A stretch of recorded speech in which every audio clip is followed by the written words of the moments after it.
பிதாசுதன் பரிசுத்த ஆவியின் பெயராலே ஆமேன். அன்பிற்குரிய சகோதர சகோதரிகளே, இன்றைய தினம் மூவொரு கடவுளினுடைய பெருவிழாவினை நாம் கொண்டாடுகின்றோம். இந்த மறையுரையை எனக்கு பேதுரு பாப்பிரை குருத்துவ கல்லூரியிலே அறிவு புகட்டிய என்னுடைய பேராசான்கள் மூவர் அவர்களுக்கு இதை அர்ப்பணிக்கின்றேன். குறிப்பாக அருள்முனைவர் ஏஎம் ஜோசப் எத்தக்குழி, என்னுடைய ஆன்மீக குருநாதர். தமிழ் தத்துவங்கள், இந்தியன் பிலாசபி என்கின்ற பாடத்தை எனக்கு கற்பித்தவர். இரத்த சாட்சியாய் மரித்த அருள்முனைவர் KJ தாமஸ் மூவொரு கடவுள் என்கின்ற பாடத்தையே எனக்கு நடத்தி கொடுத்தவர். அவருக்கும் எனக்கும் ஆசானாய் இருந்த, கிறிஸ்து இயல் நடத்தி கொடுத்த, அறிவு புகட்டிய அருள்முனைவர் ஜோ பிரான்சிஸ் என்பவர்களை நன்றியோடு நினைவு கூறுகின்றேன். அன்பிற்குரியவர்களே, மூவொரு கடவுள் என்று பார்க்கின்ற பொழுது கடவுள் ஒருவர் மட்டுமே. அவர் 3 ஆட்களாக செயல்படுகின்றார் என்கின்ற உண்மை தத்துவ விளக்கத்தை இன்றைய விழாவானது நமக்கு எடுத்துரைக்கின்றது. கடவுள் ஒருவரே என்று பார்க்கின்ற பொழுது, கிறித்தவ மதத்தில் இருக்கின்ற கடவுள் மட்டும் ஒரு கடவுளா, அல்லது பிற சமயங்களில் இருக்கின்ற எல்லா கடவுள்களும் ஒரே கடவுளா என்றால், எல்லா கடவுளும் ஒன்றென்று சொல்லவில்லை.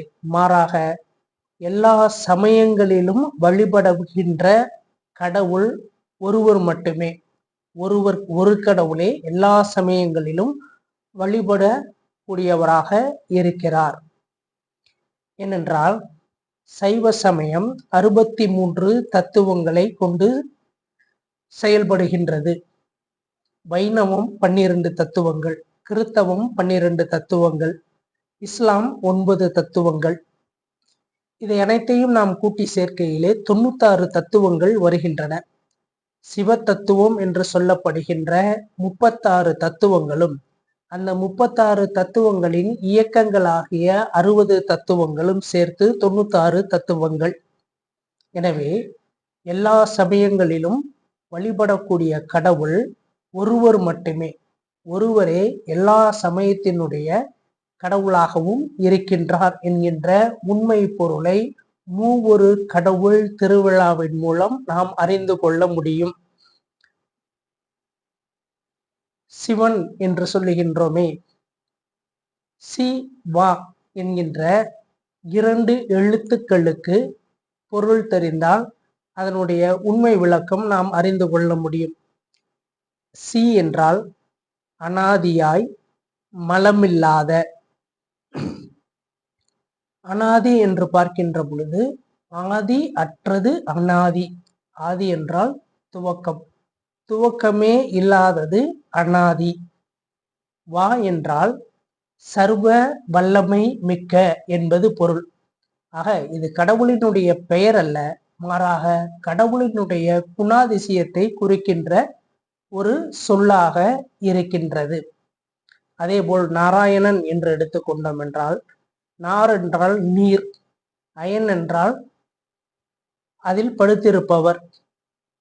ஆதியாகமத்திலே நாம் வாசிக்கின்றோம், பரிசுத்த ஆவியானவர் நீரின் மீது அசைவாடி கொண்டிருந்தார் என்று நாம் வாசிக்கின்றோம். இதிலிருந்து நாம் புரிந்து கொள்ள முடியும், கடவுள் என்று சொல்லப்படுகின்ற ஒரு மெய்ப்பொருள், பரம்பொருள் என்று பார்த்தோம் என்றால் அது ஒன்று மட்டுமே. சமயங்கள் பலவாக இருந்தாலும் கூட கடவுள் ஒருவர் மட்டுமே என்பதனை இதன் மூலம் நாம் அறிந்து கொள்ள முடியும். மேலும் பார்க்கின்ற பொழுது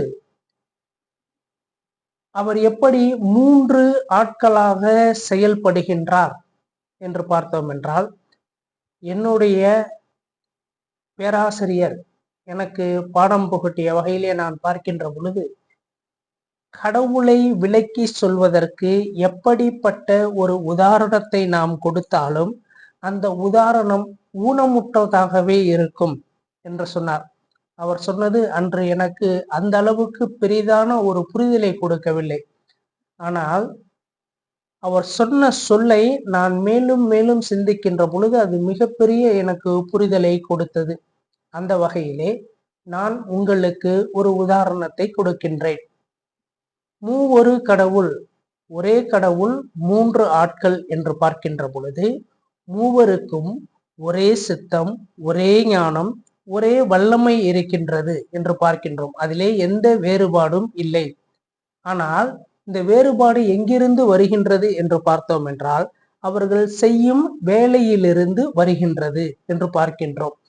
ஆக கடவுள் படைப்பு தொழிலையும் இறைமகன் இயேசு நம்மை மீட்கும் தொழிலையும் பரிசுத்த ஆவியானவர் நம்மை புனிதப்படுத்தும் தொழிலையும் செய்கின்றார்கள் என்பதனை நாம் அறிந்து கொள்ள முடியும். சரி, எப்படி இந்த மூவொரு கடவுளை புரிந்து கொள்ளலாம் என்றால், ஒரு விளக்கு அல்லது மெழுகுத்திரியை ஏற்றி வைத்துக் கொள்ளுங்கள். அதை நீங்கள் உற்று உற்று பார்க்க முதலிலே அதிலே சிவப்பு ஒளியானது தோன்றும். மேலும் நன்றாக உற்று பார்த்தீர்கள் என்றால் அதிலே மஞ்சள் ஒளி, பொன்னிற ஒளியானது தோன்றும். மேலும் அதிலே உற்று பார்க்கின்ற பொழுது சிவப்புக்குள் மஞ்சள், மஞ்சளுக்குள் ஒரு வெண்ணொளியானது காணப்படும். ஆக இந்த மூன்றும் சேர்ந்து ஒளி கொடுக்கின்றது.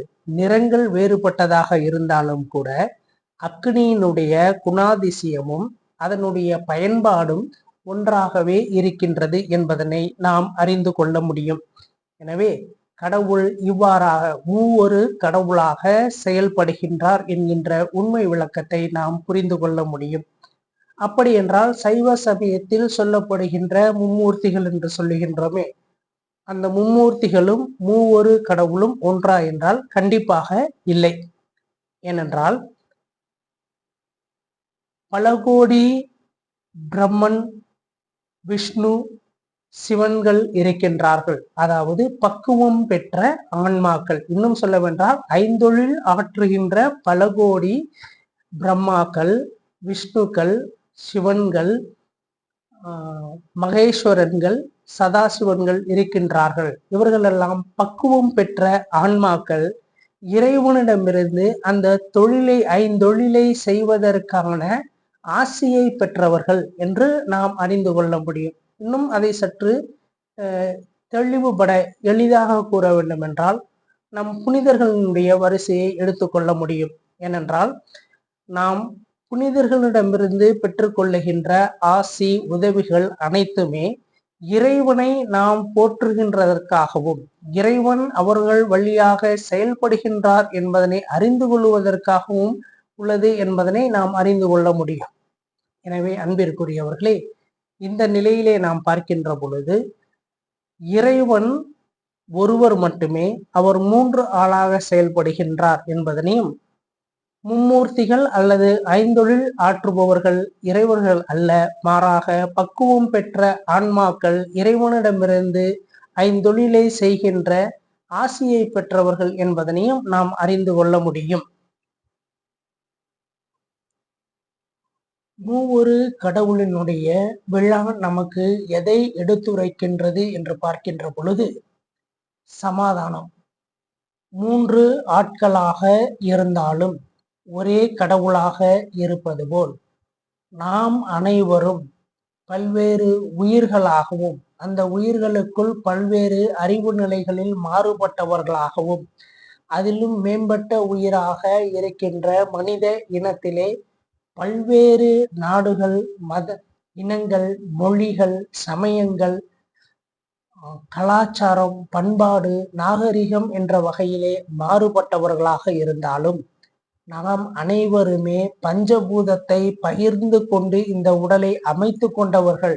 இந்த உடலை நாம் கொண்டிருக்கின்றோம் என்கின்ற உண்மை பொருளை அறிந்து நாம் ஒருவர் மற்றவரோடு வேறுபாடுகளை களைந்து, மற்ற உயிர்களோடும் வேறுபாடுகளை களைந்து சமாதானமிக்க வாழ்வு வாழ இது நமக்கு அழைப்பு விடுக்கின்றது. எனவே அத்தகைய சமாதானமிக்க வாழ்வை இந்த மூவொரு கடவுளினுடைய விழாவிலே மன்றாடி பெறுவோம். ஆமேன். பிதா, சுதன், பரிசுத்த ஆவியின் பெயராலே ஆமேன்.